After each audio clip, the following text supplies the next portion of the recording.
Brevity codes are designed to convey complex information with a few words or codes. Think of it as a short hack to key information. On this podcast, it's about sharing insights, success stories, and personal journeys across a broad spectrum of disciplines. Welcome to the Brevity Code. Hello, and welcome to another episode of the Brevity Code podcast. Today, I am joined by a longtime friend, Shane Baum. He is pretty decorated eyewear design industry veteran. And so here's just a few of his credentials, and we can kind of dive into some of this fun stuff later. He's a founder, designer, CEO of an independent, heirloom-focused, ultra-luxury eyewear brand, Leisure Society, formerly designed for Louis Vuitton, and alongside of former LVMH creative director Marc Jacobs. He's a CFDA member, Council of Fashion Design of America, which includes fellow designers such as Tom Ford, Ralph Lauren, Vera Wang, Michael Kors, to name a few. Very, very special company there, Mr. Baum. So he's not only a designer, but a gent who breathes and lives his life according to the brand ethos he created. The lifestyle of Shane Baum strives to be the master of the art of living. And that is a true statement. And we're going to get into some of the hijinks of Mr. Baum today. So welcome to Brevity Code, Shane. How are you? Thank you, Ryan. I'm awesome. And thanks for inviting me to be on your podcast. I really appreciate it. Well, I think just to give some context, that's a really impressive opening statement and some like achievements that you've, sort of accumulated over the years and working with legends and being in, rubbing shoulders with some of the names that were just mentioned. But it didn't always start that way, did it? Well, I was just going to say, like, if you want to go through a list of failures, it's much longer. But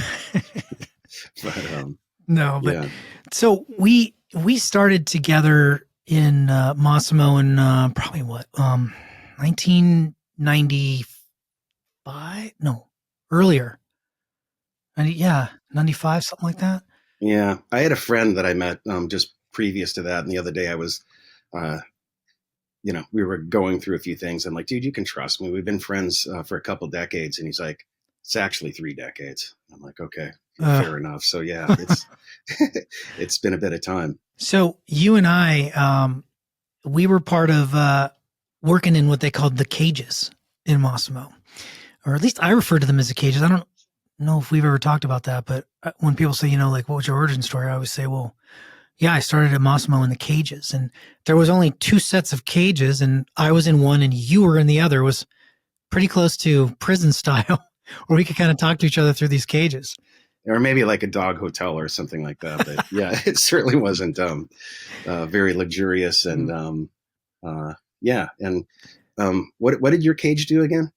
So yeah, my cage, I was responsible for the inventory for the Mossimo supply stores, of which he had one at South Coast Plaza in Pasadena. So I would count the inventory in, steam it, hang it, and ship it to the 2 stores. And that was kind of the gist of it. So it was a warehouse within a warehouse of separated inventory from the inventory he was shipping to, majors like Macy's and Bloomingdale's and such. Yeah. And I think that during that time for me, my parents were putting pressure on me to put my college degree to use, which I studied like packaging engineering of all things. And then, but the summer after college, we were just, spending the summer playing volleyball, and met this dude, Mossimo, and he's like, my company's really growing right now. Do you want a job?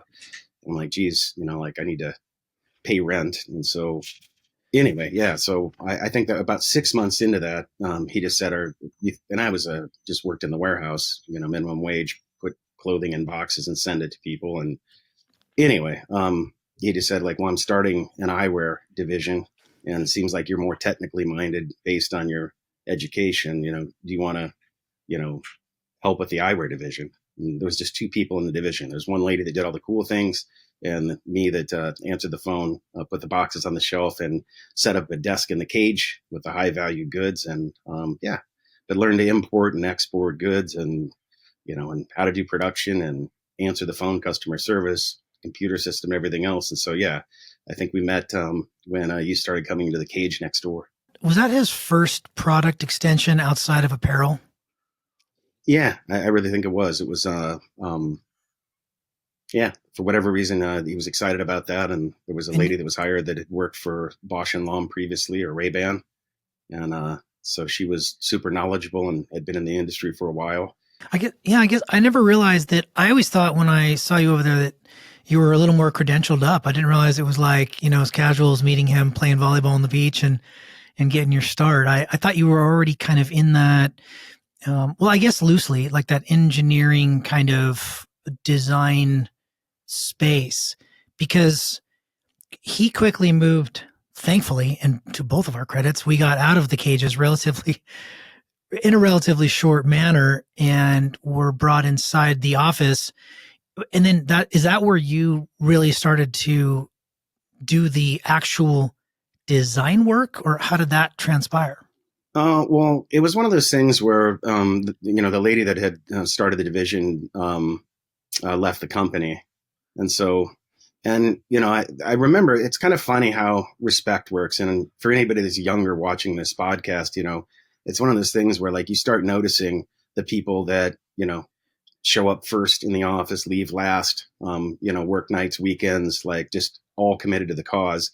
And so you and I would just see each other at hours when the place was virtually empty, and this is the days before, people thought it was a good idea to have, ping pong tables and everything else. It was just like, work like crazy and you'll gain some respect and maybe, move up the ladder. And so, I guess during that time, when that lady left, there was about 3 weeks. And keep in mind that I think, we started when the company maybe had, 30 people all of a sudden, and relatively quickly it had like 100. So it was like a very quickly growing company. So I just remember I spent the entire like weekend just writing like a 3-year business plan for the division as a guy in my, early 20s, and just said like, I want you to make, because they were like, we have to find a new vice president of the division. And we had hired more people at that point. And so I just wrote the business plan. And so that's when I would see you all the time, just, nights, weekends, just basically live there. Yeah, I think that's good. I think that's good words. And I really hope, and those are things that I try to impart onto my children. And I know you do as well. Yeah. I don't even know if I could justify my own existence there, to be honest. I I was way over my skis there, just didn't know anything, and was lucky enough to be under the tutelage of Jason Johnson, who I've mentioned previously on this podcast, talking about what an absolute crazy beautiful genius he was, and how fortunate that my two bosses were, one was Mossimo and one was Jason Johnson. It's a very special place to be. And then, like guys like you right outside of my cubicle that I could like look at again for the modeling of like work ethic and head down, going for it and really earning your spot. I always think during that time too, I remember very much like when I'd work on the weekends and I'd go in this is before everything was completely digital. And so I'd see like reports on the computer and it would be like income statement and balance sheet. And I'm like, well, this seems kind of important. So I'd rip it off and just go in my little cubicle in the cage and just read it over and over and over and do the math on it. This is how much we spend on marketing. This is how much we spend on, this is our gross margin. This is our profitability for the year. This is how much debt we have. And so that was a really interesting thing. And going from that transition from, kind of a startup to going public, was a real learning curve. That was beautiful. And I really remember during that time when you mentioned Jason Johnson, he was like an absolute genius, the wonderful communicator, huge work ethic as well, super creative. And so in that whole transformation of, I think this might have been just after you left, but from going public, and bringing in executives from, Tommy Hilfiger and Calvin Klein and Ralph Lauren and all the people that we brought in, you really realize sometimes in a startup that you have like these geniuses that are not well decorated. And they don't have a lot of accolades. And all of a sudden, when you're reporting to shareholders and stuff like that, they don't want, kind of like the local genius. They want, more proven people. So I really learned during that time that we had these incredible talents that were actually kind of like kicked to the curb during that time. That's a great point. And something that I would probably give myself a C when I moved on to Paul Frank, and being mindful of that I was there. I mean, I remember the execs from Calvin Klein. I remember that when he started to pad the resumes to go public so that it looked a little more official. And you're right. I think some of the people that got the brand there and the name out there got overlooked for senior level C-suite positions because they didn't have a department store title next to their name. And that's super unfortunate. And yeah, so when I got up to that same level, at, well, not dollar wise, but similar level of distribution, as Mossimo, I definitely brought in some seasoned veterans, and I think I was a little more mindful of that. But yeah, man, sometimes it's pretty enticing when, you can hire someone with a big name company behind them, a publicly traded, recognizable name. You think it gives you clout. I mean, it does on the outside. And then it just, on the inside, those employees, it's a demoralizing proposition. Like, how have you navigated that? Well, I think, it's always like you said, enticing when you're like, oh, I'm a tech company and we're on the come up and we just hired this person from Apple. And I have no idea how many employees Apple has, but it's a lot. And so you're like, were they, instrumental in the growth of the company, or did they have a cubicle there and played a lot of ping pong at lunch and, and kind of went for the ride. So, finding, true talent that's willing to, and it's one of those things like, I always tell people, when they go to work for this company, it's like, this is got to be your life. You got to, you work nights and weekends. There is no downtime, but just teaching people the work ethic of like, there's nothing wrong with getting up, to go to the bathroom at 2 in the morning and responding to a production problem, in Japan. Because they're working, you're going to save a day. And so those kind of things have seemed to be lost on a generation. And I don't want to be like super old school, but I think anybody on the come up would, you got to kind of get the tattoo on your face of any company to really like just represent all the time and ride for the brand. No, well said. Most of the people I have on this podcast actually share the same, maybe it's an age thing, it's a generational thing, like you're saying, say the same kind of, I do think it's so important. Be interesting to see what our guard, our Gen X parents now who have kids and who are going to be entering the workforce in the next, few years to just under a decade, what they're going to be bringing. It's going to be pretty interesting to watch that, because there's been a couple of soft generations. No offense to the majority out there, but there are those. So it will be interesting to see what happens. Yeah, I think every generation thinks the generation below them is softer.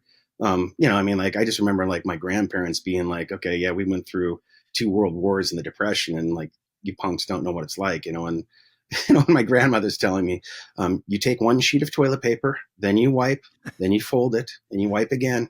You're sitting there looking at her because she just went through such austerity that was like what she thought was the right way to do it, and so I think about it, like once or twice a day. But anyways, I don't follow that rule. But but I still think that there's, like you watch like kids that are incredibly talented now, and they are all in. And so I wouldn't say that it skips generations. It's just like maybe not as prevalent because, we've all just been increasingly more spoiled as time goes on, Yeah, no, that's true. Well, let's stay with the theme of work ethic here. So I leave in end of 97, beginning in, I think, January 98 is when we officially kind of jumped. I jumped from Mossimo to start Paul Frank. And then we remain friends. We remain in contact. And at some point, you probably know, it was 99. You approached us with an opportunity to bring Paul Frank eyewear out into the market. And, I was hesitant. Doing business with friends is always tricky. There's a lot of area for, that's sort of like, oh, he's going to disappoint, or I don't want to lose his friendship over this. And how do you make a deal? How do you like monetize your friendship? Like, not that I was thinking about it like that, but the dynamic was important to me. We've kind of been from humble beginnings where we're making $5 an hour. And now I've started this company and it's starting to work. You've left and now you've got this, idea of company of company and growth and what you want to do, and it's starting to work. And, I'm really happy we ended up doing that. And you were one of the gold standards of our licensing division. Like, you were the first and probably the best in that whole span of 15 years. I think I might have been the first and the last. And so yeah. Just a little insight on that. When I left Mossimo, and they had done their deal with Target, the last thing that I was forced to do, it was kind of funny because they laid me off, or they said that we're ending this division, but we want you to do licensing. And I would still come in every day because I just didn't know what else to do. And so I was trying to find a licensor, but so through that whole process, I had to work with the attorneys and I think we did it with a company called Marc and licensed the name. And so I learned how to license a brand. And then I went to work for Optical Shop of Aspen for a couple of years, working on both product development for Matsuda, Chrome Hearts. They had a distribution brand. But so at the end of that, I kind of understood like licensing and distribution deals a bit. And so anyway, yeah, I just remember taking that contract, changing the names. I was a man alone in my house. I had a baby that was just born, and I would bounce that baby on my, on my knee, and try to put a licensing deal together. But I was a man alone in the house without really any resources, and telling you that I wanted to do a license for the company. So I'll never forget the moment when we were literally signing the agreement, and I could just tell us that you didn't want to do it, but it was there, and you had a pen in your hand, and you were going and then finally you just signed it, and then kind of just said I don't know, I think you kind of left the room or something like that. And I'm like, I hope I didn't use our friendship, but it was literally I was a man alone in the house, and you were signing a license with, I guess just belief that somehow I would pull it off. Yeah. So how did you bootstrap that? How did you finance it? How did you, I think, a lot of the entrepreneurial journey gets brushed over with the groundswell of success and momentum, but there's little mind, I feel like, paid to the mechanics of the process. So you sign this deal, now you have this, and you're essentially on the hook for taking care, custodianship of our brand and growing it and growing the distribution channel, which you had none, and royalty payments and employees, which you probably had none. So you're sitting there with a signed deal. What do you do? Well, I really, number one, and I would give this advice to anybody, I didn't have infrastructure, but you did.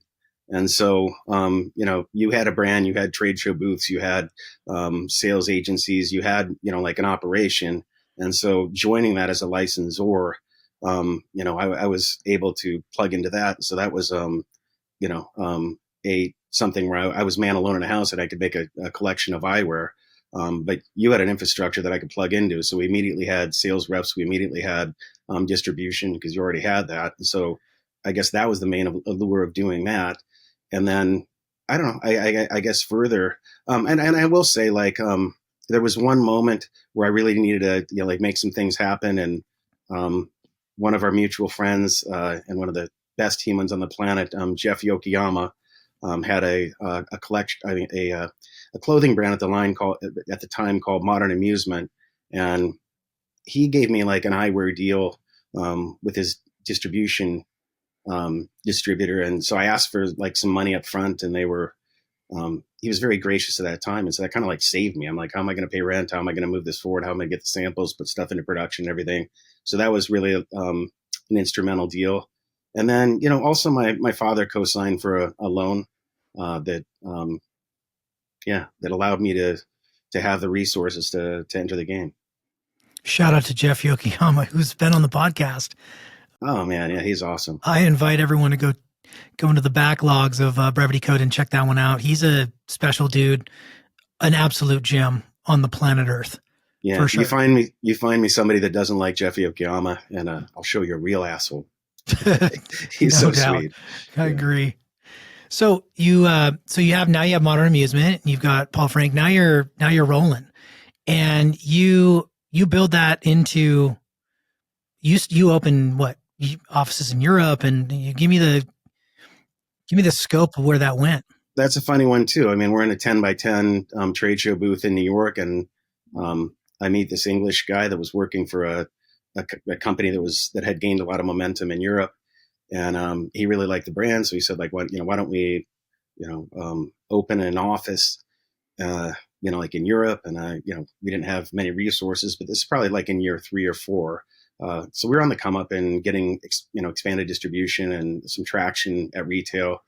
And so, yeah, we started our European division from his apartment in Berlin. I'll never forget. He's like, I got an extra room, but it's going to, cost the company $400 a month, like to pay part of my rent for the extra room.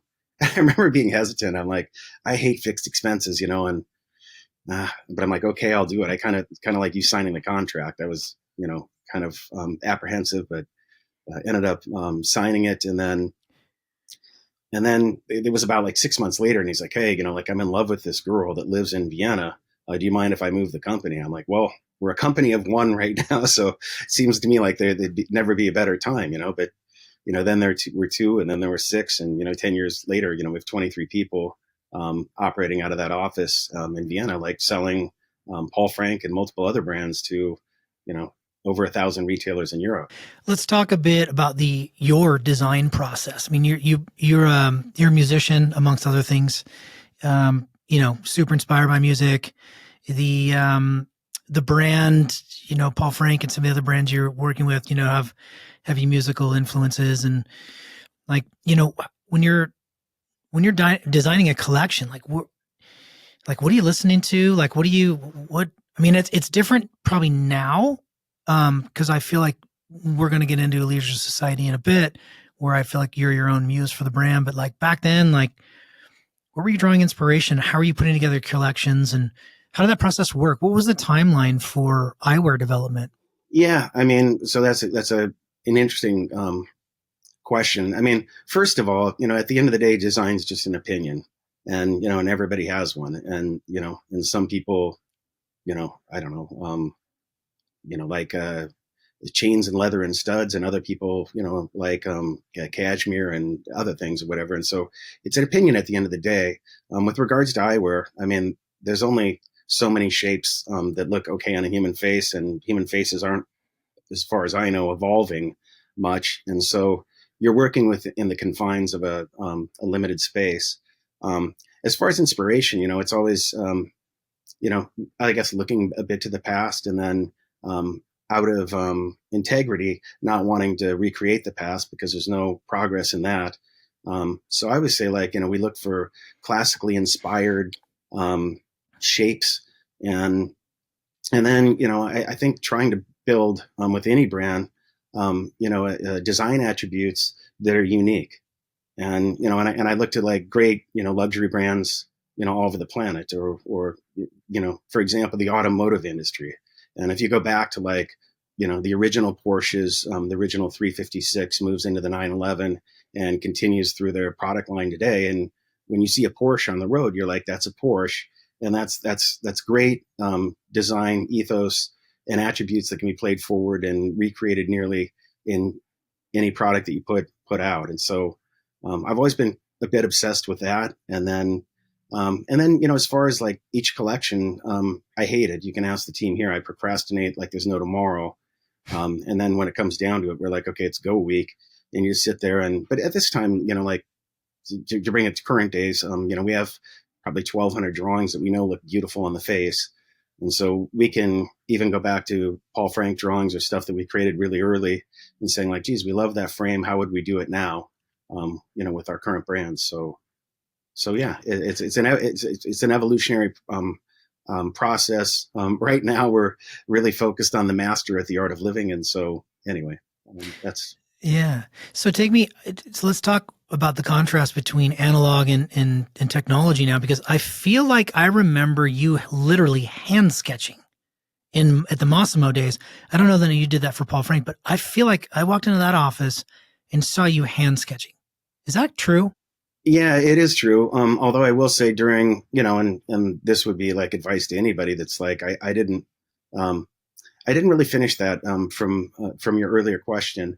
I wasn't a designer, but when I took over the eyewear division as a young guy, we were paying this design company a lot of money, and I wasn't really getting the results that we wanted from it. So I sat there and looked at the checks that we were writing, and I just said, like, I think I could probably make a go of this myself. So I would just stay on the weekends when the graphic design team was there, and I'm like, teach me Adobe Illustrator, and I would just sit there and have these really like wretched drawings like done, but then the team would just go like, okay, we can help you with that. And so then you're like, here's a nice shape. And truth be told, the first ones were just terrible.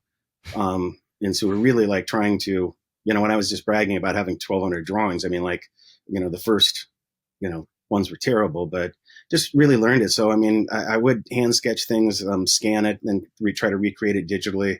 It would go to the factories and they would put it into a CAD drawing, 3 dimensions.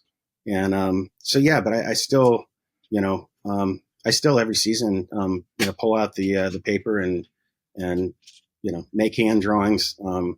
They're a little bit more disciplined now, so I'll usually start with a size and shape that I know is going to fit well on the face, and then at that point it comes down to textures and materials and yeah, different dimensions and stuff like that. But at the end of the day, you have to be like really honest of like, did I create anything that's worthwhile? And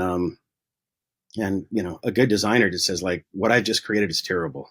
And so having the humility to trust your own instinct, and then also just have thick skin when you bring it to other people and they're like, it's a dumb idea, dude. And you're like, okie doke, and So how many eyewear designers out there that you know of are doing that hand sketch now versus how much is done, on some sort of, drawing mechanism on the computer?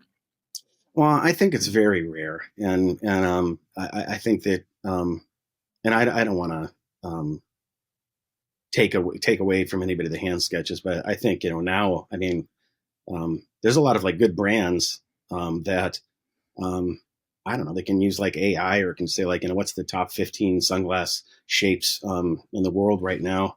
And, you simply can recreate that. And so you see a lot of the direct to consumer brands, online, just taking beautiful shapes that they had nothing to do with, and simply putting it out. And I don't know, it's like anything else. It's like, a lot of brands make, white collared shirts. And so you're not going to really like recreate anything, but it's like attention to details, price point, and how the brand feels. So, so I would say in our industry, there isn't like a super long list of people making, progress or anything new. Man, I suppose the same can be said for music or most things right now, right? It's just like, you can just hop onto that zeitgeist of what's happening at the moment and piggyback, your Pantone color on some shape and tweak it just slightly, and it just becomes commodity. It's not art. It's hardly design, right? There's no integrity to it. It's a mass play. I mean, I get it. It's a business, but that's not what you and I are sitting here doing, or have any desire to wake up in the morning and look at ourselves in the mirror and be like, yeah, that's cool. I'm doing that. Yeah. Well, I would say you've always had a real sense of, well, you have a wonderful eye when it comes down to style and aesthetics. And I think that's why you started your company, just literally going like, this is so wackadoodle, but, the myriad of like this cartoon basis mixed with, independent music and like really like all the things you loved, and putting it kind of under one roof. I mean, that's the antithesis of like just doing something that's so completely different than anything else. And it's the only way to make a real, run for it. So when you do see these companies become more corporate and talking about trends and everything else, and I think it'd be a real challenge, like I was listening to the CEO of the Gap the other day, and I'm like, God, it'd be hard to go in and rebrand that brand that was kind of branded on just being like, we're the best vanilla ice cream you've ever eaten. And, but yeah, people do it. And that's the strength of like really, really strong brands. Yeah. Speaking of strong brands and designers, so you work with Marc Jacobs. Can you Do you want to give us a minute on what that experience was like? He's clearly a hero of mine. Like, how'd that come about? What was that? Well, yeah, I had, I guess, a mutual friend that knew a person at Louis Vuitton, and they were looking for um, a designer to like come in and kind of bring some new life to their sunglass collection, which was in its infancy at the time. And so, yeah, I will say that. So they came to a trade show in Paris, and we had just had like a record show. We had like you have similar stories from when you're like, I think our company's going to make it. But, Yeah. we had a phone book full of orders, and we were probably drank a little bit too much champagne too early. But they came to the trade show booth in Paris and said like, hey, there's some people from LVMH here and they want to talk to you. And so I have a conversation with these executives, and they're like, and it was actually like, I guess Marc had seen some of the Paul Frank shades that were being distributed throughout Paris. It was a really hot market at the time for your brand. And so they just said like, hey, would you be interested in, they found out that I owned the company and I was available and I could do whatever I wished. And they said like, well, would you be interested in working, for LVMH, designing eyewear with Marc Jacobs? And I remember just saying like, well, like I'm super busy right now, so I can't see that happening. But like we should just keep in touch. And then That's what you said to them? yeah, they left. And why did you partner, say that? Were you posturing, or were you just like? It was complete posturing, because I was like, my partner said like, what the hell was that? What are you doing? And I'm like, I don't know. Like I heard in couture, you can't be too available. And Wow. so believe me, I was just saying like, I'm going to make this happen. But anyway, yeah. So they came to Los Angeles, and it just so happened that the director of that division was really into the white stripes, and I had some connections to be able to get tickets, and they were playing at the Hollywood Bowl. And so, and I'm always like kind of a grandpa at the end of the day. So I had like this old Jaguar Von den Plas in 1999, and which I thought was kind of cheeky because it was like a complete grandpa car. And anyway, I picked this executive up and took her to the White Stripes, and we had great tickets and everything like that, and had a great night. And then so we hammered out the deal, and so after that, yeah, it was like 1 week a month, flying to Paris. I'll never forget the first interview, because before I got the job, I was like, I'm kind of a sweater when I'm nervous, and I also sometimes can over indulge on airplanes, and they of course gave me wonderful tickets on Air France, and so I arrived there, and I'm like, okay, I'm not going to drink on the plane, which was like probably a first. And then I got there, and I took a cold shower in the morning. And then I remember all the way down to their headquarters in the middle of Paris, I put my head out the window and just like froze. So I was like so cold when I got there because I was worried about sweating. And so anyway, I was sober and cold, and Amazing. and got the job.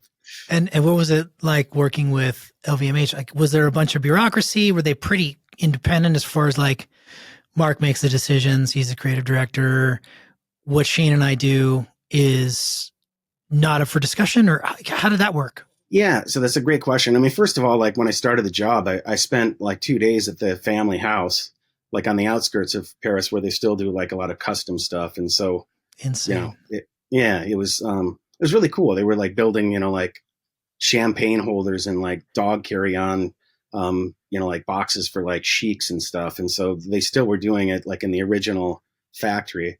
And then they have like 2 stories of like all their archives of like stuff they built through the course of time. And so that was a real lesson in that, like, make something once with the intention of it lasting forever. You see like the coolest, like, I don't know, like, like champagne suitcases where you'd open it up and it would, it'd be the thing to open the cork, 4 glasses, and like, this is the coolest thing ever. Like, to take on a date or something like that. And then just a lot of the trunks and stuff that they had built. And they talked about the history of, like this guy, Louis Vuitton, that like spent a year walking from his village to Paris.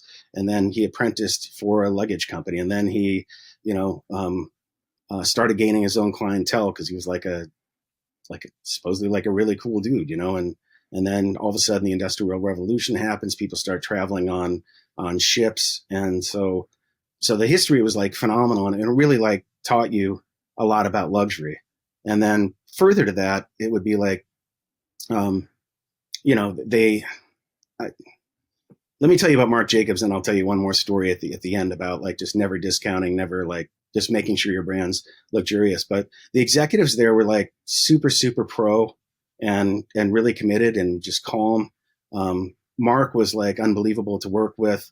And, but I will tell you like some, kind of funny stories, because he was notoriously like kind of a procrastinator too. And he like was legendary for having like a muse like every season. And so I remember one year I went in and we had a meeting because I had to figure out what the eyewear was going to look like, a year downstream, and or kind of 4 or 5 months downstream. And she's like, well, for this season we're working in pastels, and we have these pastels, and she's like pointing to the wall, and then she's kind of at a loss for words, and then all of a sudden she just loses it, and she goes, and that's all the fuck we have right now. I didn't say that. She said, that's all we have right now is a bunch of pastels. Marc's been despondent. He's like not like on his game right now. And I don't know what we're going to do. And just kind of ranted for another like 5 minutes. And then she took a big breath and she goes, so anyway, pastels is our color wave or whatever. So it was really funny to see like the pressure on the inside. And I will only say like that Marc's like, he was like super genius with eyewear. He knew everything about vintage eyewear. He would talk about like Porsche and Carrera and Cazal and like all these like iconic brands from the 70s. And he really knew eyewear, like, it wasn't like a hobby for him where he just kind of like dabbled in it and said like, oh, let's just make something like that. He really knew his eyewear, and he was super involved in, trying to make sure that everything was perfect. And also just a real gentleman to work with. Oh, thanks for sharing that story. And also, it's a cautionary tale, right? It just goes to show you, like, just because you're this, global success, amazing forward company like Marc Jacobs was, there still can be complete chaos and, disorganization behind the scenes. It's just glossed over with beautiful ads and beautiful people and beautiful product. But it just speaks behind the scenes, it's stressful. It's chaos getting the collection out, and whether it's eyewear or at the low end or high end, it's kind of all the same, I guess. Yeah. And so after a bit with Louis Vuitton, like he invited me to work for his brand. And so he was like on the 7th floor in the headquarters, and they only had like, I'm going to say like 6 or 7 people working on his collection from Paris.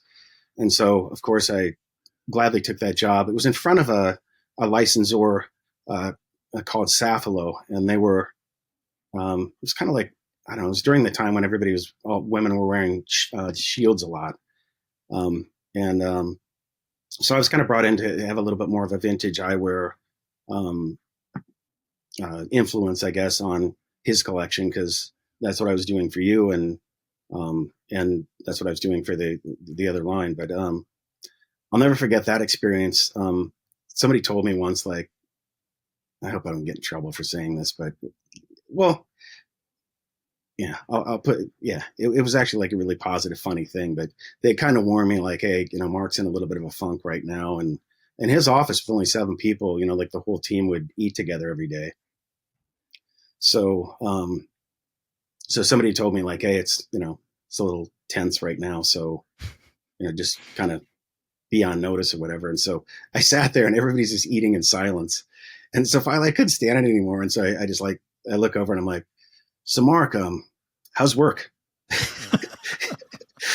And he just starts laughing, and he's like, oh man, like I'm just, at this point, where I'm in the go zone and I'm so uninspired and blah, blah, blah, blah.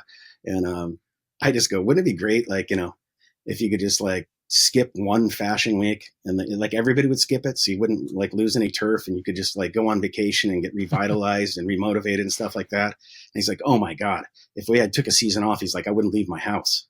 And so we just kind of like laughed about it. But anyway, those kind of conversations are really, for a guy that respects a designer like him so much. I mean, it was really like you're just pinching yourself to have that amount of access. And then also like, speaking, I guess, further about the company, they were never in a hurry. Like quality was everything. They were never in a hurry, like, because they would bring prototypes in and they would freeze them and put them through stress tests and all kinds of things. And if anything didn't pass, like the quality control department, it would just be put off for another season. And, for like as a business owner, you're like, well, how can, if we're releasing 10 frames and one of them's not going to go now, our business is down 10%. And if two don't go, it's down 20%. They just never cared about any of that. It was always about like long-term, commitment to quality.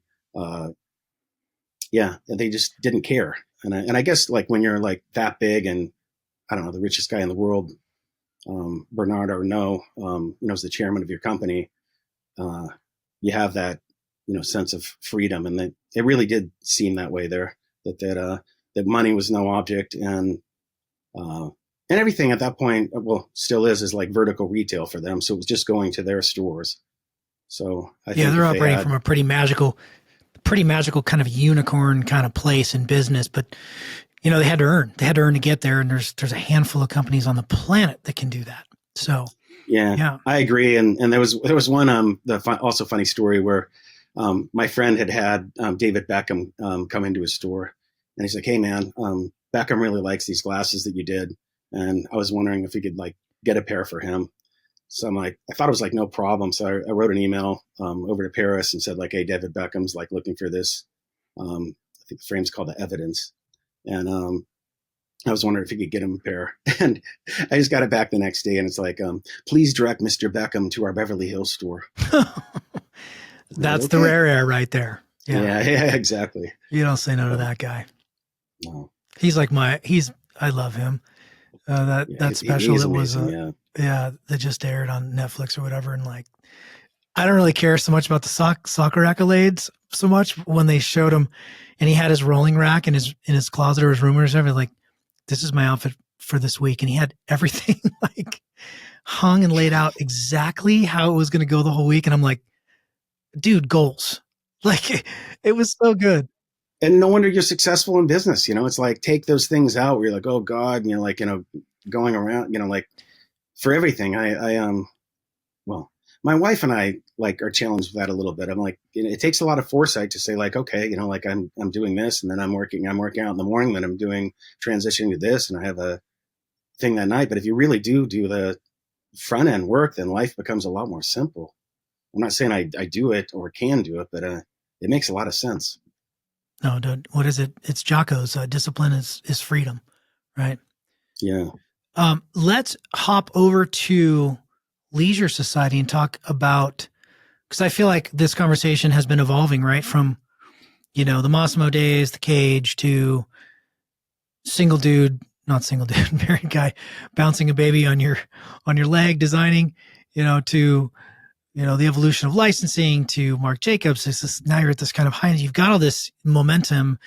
You've got distribution in Europe. You know what you're doing seasonally. Now you're making collections. Now it's time for Shane to go put his mark on your own thing. So what's Leisure Society all about? Well, during that time, it was like, Louis Vuitton had said, 1 second. Louis Vuitton had said like, we need the designer like in Paris. And so like, we're going to, you either got to move over here or we can't extend the contract.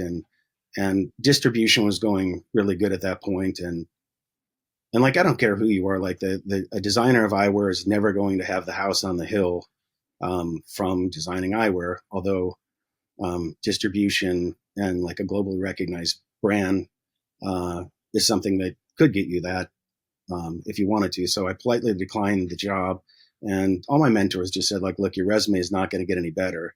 Why don't you do your own brand?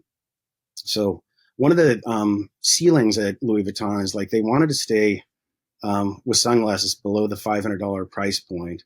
And because I guess like, their data just said like, if they get above that, like people won't want to buy it. And so I chewed on that for quite a bit of time because I'm like, why does a dude wear a $10, $15, $100,000 watch, but, with eyewear, they'll wear, like, I don't know, Ray-Ban or like a mid-price point frame, and they'll put $150 to $300 on their face, maybe maxing out at 500. Why is that the case? And I don't know. My conclusion was that like that there could be more. Well, there'd be no reason to like spend more than that because there was no technology or no jewelry like eyewear that was similar to finely made Swiss watch or something. So I started becoming obsessed with this whole idea of like ultra luxury, sitting at a price point above everybody else, but we had to make it more like jewelry. The name Leisure Society came from a social club that I had at the time. And mind you, I'm from a very unsophisticated town of 2,500 in the middle of, the Midwest, halfway between Des Moines and Minneapolis, a little city called Belmont.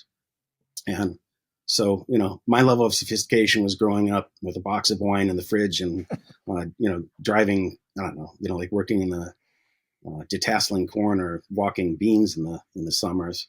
And so anyway, but going to the top ends of luxury really taught me a lot about branding, which I said previously. And then, so when I started this social club, and it was kind of by accident, I decided that we were going to go to opening day at Del Mar. And I started doing some research about it. And I'm like, oh, Bing Crosby, wrote a song about opening day at Del Mar in the 1930s. And he took the train down. So I just put this really like extraordinary. And you and I, like I said, we've known each other since we were dead broke, and we've known each other when we're not dead broke. And so when you're kind of enthusiastic about the fact that you can, that you're moving, I guess, financially upstream, sometimes you're very enthusiastic about it. So I put this wonderful itinerary together, and I just said, good news, Ryan, the limousine is going to pick you up at 8 a.m. and whisk you off to breakfast at the Four Seasons. From there, you'll take your first class coach down to opening day at Del Mar. And Del Mar is like a horse racing track in Southern California in Del Mar. So anyway, I put this fabulous itinerary together, and I'm like, geez, like this doesn't sound right coming from a farming town kid. So I just wrote on the top, by order of the Royal and Ancient Leisure Society. And so then, when I do other things, because we've talked a lot about how much I like subcultures and just deciding that you can really do anything you want in life if you don't limit yourself. So anytime that we had like other things, I'm like, hey, tonight we're going to the opera, gents. And, like maybe the night before we went to like a punk rock concert. But the fancier ones were just leisure society events. I wanted to ask you about this for quite some time. You had an in. You took me to the Foo Fighters when they weren't even called the Foo Fighters. I think they did like a secret show at some small bar in LA. Do you remember this night? I do. Yeah. Were they under like an alias name? Well, I think they played under an alias so the show wouldn't get blown out, but they were getting ready to go on tour. Like for the first album? Yeah, I think it was the second album. It was around that time, yeah. They had maybe just finished the first record. Anyway, I was stoked on that because Grohl's a huge hero of mine, and we were 5 feet away from the stage in this little teeny. It was literally like I'm pretty sure there's no way there was 50 people there, 75 people there. Yeah, well, I do have an awesome 5-minute Grohl story if you want to segue there. It's I'm always down for a Grohl story. And then let's go back to how fabulous you are. Yeah, I just try to stay interested. But anyway, thank you. Yeah, so I mean, we had this friend that we were going to have an intervention with because he was a ripping guitar player, but really not so good at drinking. And then when he wasn't playing for punk rock bands, he was like kind of crashing on our couches and stuff like that. So we were kind of gathering his friends and family and just saying like, we need to talk to this kid. And guys like you and I that love music, but our backup jobs, ended up taking a priority. He had no backup jobs. He had no skills or whatever. So the way that he tells it, he was supposed to audition for this band, at 5 o'clock. And, it came to 5:15. He's like, why am I even here? There's, a bunch of people in Los Angeles, interviewing for this job. The way that he tells it, he went in and the lead singer is like, hey, thank God you got in here. This other guy wouldn't leave. And so they bust through the 3 songs he's supposed to learn. They say, hey, do you know anything else? He goes, I know everything you've ever recorded. They're like, lead or rhythm? He's like, I could play either. So they play through that. A week later, they go out and party together as a band. I guess he minded himself okay that night because he wasn't like the best drinker on the planet. always the one in your crew that may get in a fight or get kicked out or something, kind of liable.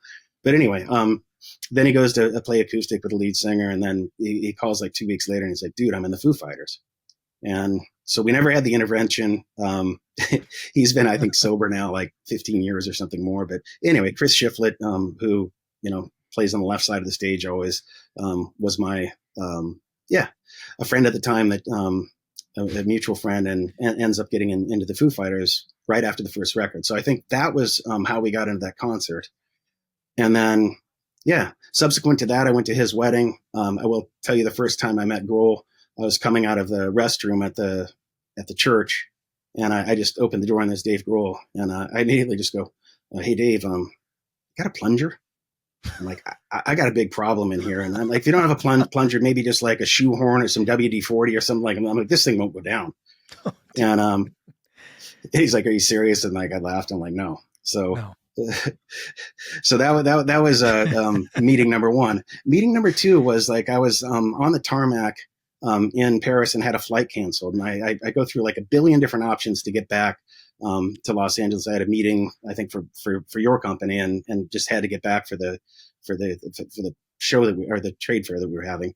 Anyway, so I go through like 20 different itineraries. We decided I'm going to fly backwards to Frankfurt. I barely make the flight there. I go to Washington Dulles.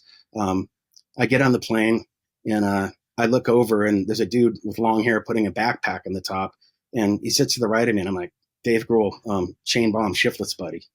And he's like, "Dude, what are the chances?" And I'm Stop. Like, "What are the chances?" So for the next 5 hours, we drank wine. And this is a little bit ironic because we talked about some things that I was going through with my first divorce and things that I had done wrong. And so we just like bared our hearts and souls. But it was really weird. Every time I would go to the bathroom, I'd like pinch myself. I'm like, "This is really happening? Like, it seems impossible that somehow this, that the synchronicity of the universe or God or whatever you believe in somehow put this together." And so, yeah, it's just start of a nice friendship and like an unbelievable, I don't know how that all works. Oh, that is cool, man. What a special experience. Thanks for sharing that. I love that. Let's jump back to Leisure Society, unless did you have a point you wanted to finish? Or? Oh, no, I was just saying during that time, I don't know, you can call it the red wine or anything else, but I really like did a deep dive on that. And I bared with him like my soul of all the stuff I was going through. And so it was very unbelievable conversation. And one where you're not talking about the weather, you're just talking about, I was asking him about, who his best friends were, how it was to learn, lose Kurt Cobain, how did it affect him, like, mentally. I mean, like I did a deep dive into it when we drank a lot. So, so it was really fun. I mean, just got off the plane and hugged and exchanged numbers, and it was a meaningful experience for me. So back to Leisure Society. So yes, you come up with the Royal Order of, is that right? Yeah, exactly. And then so we were working with other brands at the time. So we were, these are smaller independent brands, but we were doing the distribution in Europe for both Moscot and Barton Pereira, two brands that, Barton Pereira just had a sale to LVMH last year. And so anyway, I'm working on some great brands. This was like a side project for me. And like I said, we started out saying like, I want something that looks luxurious without being ostentatious, something that's instantly recognizable from across the room without screaming, "Look at me." And as I said, like with the Porsche, with the Porsche reference earlier in this conversation, creating a design attribute that's instantly recognizable that can really stand the test of time is not easy. So, we would get some drawings finished, submit them, get the prototypes back. Everybody's like, "Oh, these are really cool." And I'm like, "Oh, they're not really like different from anything else."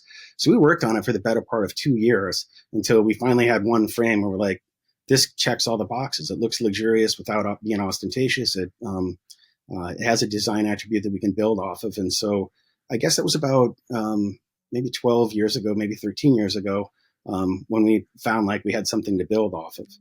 And so, yeah. And then we also made a simple concept from the beginning. So everything that we make is 12, 18, and 24 karat gold plated titanium. We plate out of gold, not necessarily to be fancy, But we really got obsessed with this whole process called heirloom design, which is making something once with the intention of it lasting forever. So, so the frames are super light, super high tech. They're very classically inspired. The lenses are best in class. So they're all CR39 polarized, 12-layer anti-reflective coating, best in class. They have a diamond cast scratch resistance, which makes them as hard as nearly as hard as glass, very scratch resistance. They have a diamond cast coating on it, which doesn't seem important until you're, I don't know, out fly fishing in the mist, or you're sailing and a wave comes over the front of the boat, and so the water comes off like a freshly waxed car. And they come in a leather case, and they have a lifetime warranty. And what are the price points on those bad boys? They sound like it's going to be astronomical. Yeah, I mean, there's nobody that spends more money on product, and I will only tell you, as an industry insider, you have no idea how cheap a lot of the $300 or $400 glasses that you purchase are to make. But at our level, nobody's spending more money on the product than we are, and we're retailing in the $500 to $1,500 range, but also very limited edition. So we do some smaller runs that end up, I don't know, getting into the north of $5,000, $5,000 to $10,000 range. Wow. And where's the manufacturing done on those? Everything that we do right now is from Japan. So just a simple story, all gold plated titanium, all polarized, and the collection is just super tight, and all A+ distribution and very slow growth. Yeah, I love that. I love that whole theory. Are you doing collaborations with Leisure Society and anyone else, or are you really kind of just keeping it your story? We're not right now. We're working on a sportsman division for next year, which we'd like to be at the top end of athletics. We are choosing old world athletics, and so we're making glasses for golf and for driving and for equestrian sports. And they could be for anything, but anyway, so we're working on that, and we will announce some collaborations with that collection next year. But that's where we're at right now. That's amazing and wonderful. And congratulations to you. That's, so that brand is 12 years old, you said? Yep. That seems, I remember when you launched it doesn't seem like it was that long ago, but it goes fast. And to be fair, we've only worked on it seriously. It was a bit of a side project for the first 5 years. And we've been working on it seriously since about 2017. Are you doing distribution of other brands in the meantime too, or is this is what you're doing day in, day out? We had exits from other brands we were distributing, and this was kind of not getting the attention that it deserved. And so we just got more focus as a company. Just work on one brand right now. Amazing. That's so fun. Gotta ask you, you're well traveled. I think we need to do another podcast. If we didn't even get into your hobbies and some of the, the fun that you have. Mm-hmm. The world is your playground. Is there anywhere where you have not been? I don't know, maybe I don't even want to ask this question because we could maybe put a pin in this till next time, but you're a globetrotter, and as we were talking about inspiration earlier, I'm just curious if there's some place on the planet you haven't been that you're dying to go to. Well, yeah, this is like bragging a little bit, but I have 3 passports that all had extra pages sewn in during the 10-year span that you own them. So I've been a lot of places. I don't know, I haven't been throughout, India and Mongolia, that part of the world, Nepal, those types of things seem interesting. I think you and I share the love of mountain climbing and stuff like that, although I have no real desire to do it. I think we watched the same Everest documentaries and that kind of thing. But those little videos, they do have amazing eyewear, right? Those 70s Sherpa, those, they're super hip. They actually looked really good going up Everest. Those early documentaries that you watch. Yeah, I agree. And so when you talk about inspiration, we Ed Visters was the only American that summited all, but all the peaks above 8,000 meters. And so, yeah, we named a frame after him that was, mountaineering inspired. And so, yeah, I always just try to if you're the master at the art of living, which I aspire to be every day, you're always looking at like, what's interesting to me. And you're like, you don't really feel like you're working when you're like studying like Ed Visters and looking at cool, like, Everest climbs and stuff like that, and the mountaineering gear that they were using and wearing at the time. And then looking at current technology and saying like, if we could bring this forward, what would it look like? Without, looking super technical and mining that gold. Well, listen, bro, we're at a great point to stop. And like I said, I'd love to do another one with you. just your hobbies and interests, and there's a lot that goes on. I'd love to do another one, and it's that whole thought of like the master at the art of living is kind of important too, because that dives a little bit more into the like, Huberman type, like space where you're just like, how do I organize my life to stay motivated and interested and still be a good dad and a good husband and good son and all of those things, because things do get complicated and you can find yourself in little ruts here and there. But so it's another interesting conversation that I'd love to have with you. Yeah, let's do that for sure. All right, bro. Well, listen, this was super fun. It's always great to talk to you. I love the stroll down memory lane and bringing it all the way back to present day and hearing all about your success with Leisure Society. And you had a great story. I'm sure there's been a lot of takeaways. I know I learned a ton. So thank you for doing the podcast, and I look forward to session 2. Thanks, Ryan. I always love spending time with you, and can't wait till we talk again soon.